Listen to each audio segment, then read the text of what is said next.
Media बंधुओं का हम दिल की गहराइयों से आभार प्रकट करते हैं। आप लोगों के संज्ञान में है, लगातार एक महीने से ऑल इंडिया यूनाइटेड मुस्लिम मोर्चा, सेंटर फॉर पीस, ज़कात भवन, इन तीनों के ज्वाइंट संयुक्त बैनर तले बिहार के कोने कोने में एक अभियान चलाया गया है और उस अभियान के केंद्र में 20 अप्रैल जो आने वाला है, 20 अप्रैल को पटना के बापू सभागार गांधी मैदान के नजदीक मिल्लत बचाओ मुल्क बचाओ के नाम से एक कॉन्फ्रेंस आयोजित किया गया। दरअसल मिल्लत बचाओ मुल्क बचाओ के नाम से जो आयोजित कॉन्फ्रेंस है, उसका उद्देश्य जो है उसको बताने के लिए आप लोगों को हमने कष्ट दिया है और आप लोगों से विनती है कि उस उद्देश्य को आम जनों तक पहुंचाने की कृपा करेंगे। देश के जो वर्तमान में हालात हैं, इससे आप सभी लोग अवगत हैं। तमाम पॉलिटिकल पार्टियां लगातार धार्मिक मुद्दों को प्राथमिकता के आधार पर ले रही है। सारे टीवी चैनलों में जितने डिबेट हो रहे हैं, अखबार में जो सुर्खियां लग रही हैं और चौक चौराहों पर जो बहसें हो रही हैं, वो सिर्फ और सिर्फ धार्मिक होने लग गई है। अब अगर सांप्रदायिक राजनीति इस तेजी के साथ बढ़ता रहेगा, कॉम्युनल पॉलिटिक्स अगर ऐसे ही होता रहेगा, तो देश की जो असल समस्याएं हैं, जो सबकी समस्याएं, उस पर चर्चा कब और कैसे होगा, ये एक बड़ा प्रश्न है कि आखिर उस पर चर्चा कैसे होगा। ये वक्त ही नहीं दिया जा रहा है कि लोग रोजी पर, रोटी पर, पढ़ाई पर, लिखाई पर, दवाई पर, कमाई पर, सड़क पर, बिजली पर, रोजगार पर, बाढ़ पर, सुखाड़ पर, किसानों की समस्याओं पर और इस तरह की युवाओं की समस्याओं पर, छात्रों की समस्याओं पर कब बहस शुरू होगी। लेकिन इसमें अकेले कोई एक सिंगल पॉलिटिकल पार्टी जिम्मेदार नहीं है, बल्कि समाज का एक तबका भी जिम्मेदार है जो इन्हीं मुद्दों पर लगातार अब तक वोट करता चला आया। देश में कई वर्ग के लोग रहते हैं, कई सेक्शन है। उन वर्गों में एक वर्ग जिसे आप SC ST कहते हैं, 80 के दशक से पहले का इतिहास ये बताता है कि पहले हमारे देश में जातीय हिंसा बहुत ज्यादा होती थी।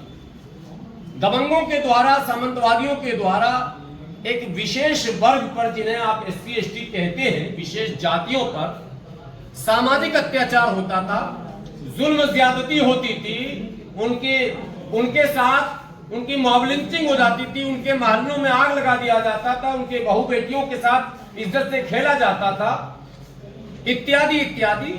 लेकिन इससे बड़ी बात यह थी कि वो वर्ग, उस जाति से जुड़े लोग थाना और चौकी और अदालत अगर जाते थे तो उनकी फरियाद को सुना नहीं जाता था। ऐसे में उस वर्ग के जो नेता थे वो चिंतित थे। IPC की वो तमाम धाराएं जो अपराध को कंट्रोल करने के लिए बनाई गई थी, उनके रहते हुए भी उन पर अत्याचार रोका नहीं जा रहा था।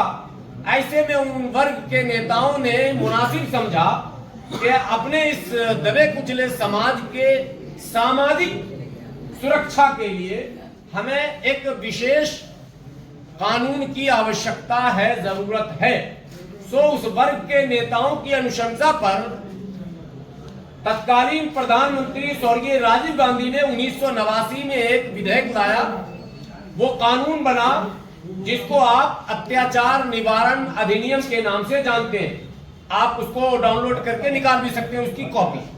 प्रिवेंशन ऑफ एट्रोसिटी एक्ट 1989 जो ये कानून बनाया गया, इस कानून के प्रभावी रूप से लागू होते ही आप आंकड़ा निकालकर देखें, डेटा देखें, उन जातियों पर, जाति के नाम पर जो अत्याचार हुआ करता था, उसमें कमी आने लगी। दबंगों में एक भय हुआ, नॉन अवेलेबल सेक्शन है, उनके लिए अलग से थाने का इंतजाम किया गया।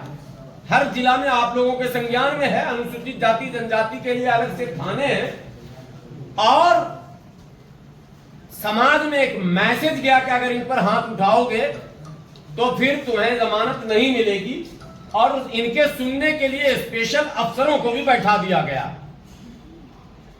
आप भली भांति जानते हैं पिछले 1-2 दशक से लगातार जो स्थितियां उस समय उधर थी, यानी जातीय आधार होता था, वो अब धर्म का रूप ले लिया। अब वो अल्पसंख्यक के साथ, विशेषकर माइनॉरिटी में मुस्लिम, ईसाई, ये टारगेट पर है।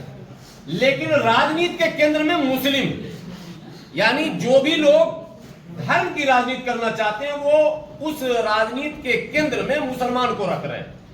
तरह तरह के वीडियोस आपके सामने आते होंगे, कहानियां, और अखबार में आप लोग खुद खबर कवर करते होंगे।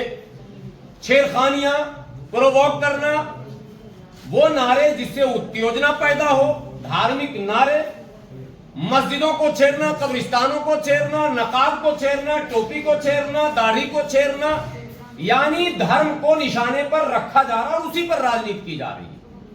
अब ऐसे में ये वर्ग महसूस कर रहा है कि आईपीसी की तमाम धाराएं जो अपराध को रोकने के लिए बनाई गई और अब नए में जो बीएनएस आप कह रहे हैं, ये काफी नहीं है कि अल्पसंख्यकों को सुरक्षित समझा जाए। अब तक ये होता था कि एक सोच ये बनी थी कि अमुक दल की सरकार होगी तो अल्पसंख्यक सुरक्षित हो जाएंगे, यानी सेकुलर सरकार की। लेकिन आंकड़े ये बताते हैं कि सरकार किसी की भी हो, अल्पसंख्यकों पर हमले दिन ब दिन बढ़ते जा रहे हैं।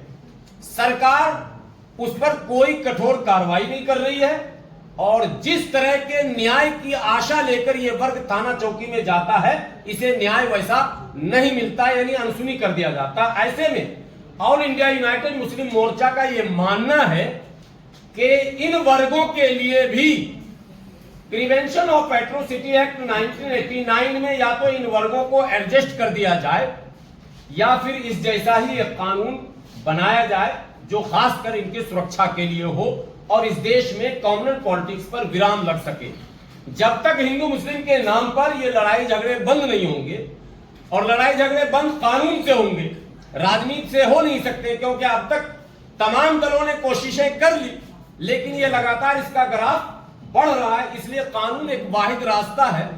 तो यूनाइटेड मुस्लिम मोर्चा ने और सेंटर फॉर पीस जो चेयरमैन अभी बैठे हुए हैं आपके सामने, अपनी बात रखेंगे, तो और ज़कात भवन, इन तमाम के पदाधिकारियों ने संयुक्त रूप से यह निर्णय किया है कि हम लोगों को पूरे देश में एक अभियान चलाकर सरकार को इस बात के लिए बाध्य करना है कि जैसे प्रिवेंशन ऑफ एट्रोसिटी एक्ट 1989 है, या तो आप उसी में हमें भी एडजस्ट कर देंगे, अल्पसंख्यकों के उस तबके को जो सबसे ज्यादा पीड़ित है, यानी अल्पसंख्यकों का डाउन सेक्शन, कम से कम इतना तो आप करें ताकि देश के अंदर कम्युनल पॉलिटिक्स पर लगाम लग सके और फिर रोजी रोटी पर बहस शुरू हो सके।